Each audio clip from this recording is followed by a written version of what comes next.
छाली दलियो, झुमका कीन दलियो दोनों कान में गए गए, चुम्मा लेने रहियो लीची बगान में।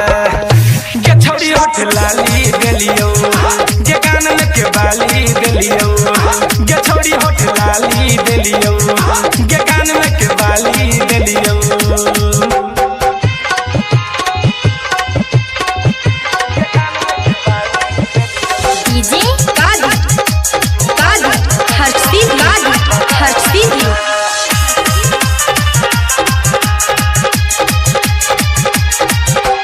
मेहंदी रचैला गई दूसरा के नाम के, हमरा न छोड़ला गई तू कोनो काम के।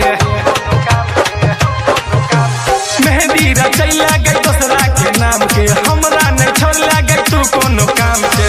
मिलल रही मुखिया जी के दलान में गए, चुम्मा लेने रहियो लीची बगान में।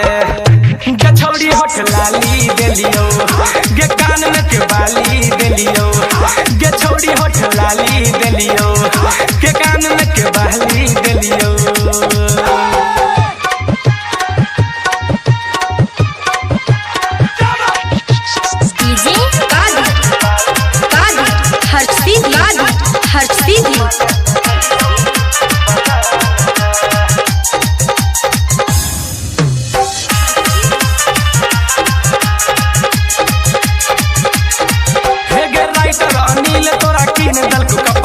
डीजे बाजार में छोड़ी करवे नहीं लफड़ा, गे राइटर अनिल तोरा किंदल को कपड़ा, डीजे बाजार में छोड़ी करवे छला फड़ा। जींस कीन दिल को शीतल दुकान में गए गए, चुम्मा लेने रहियो लीची बगान में।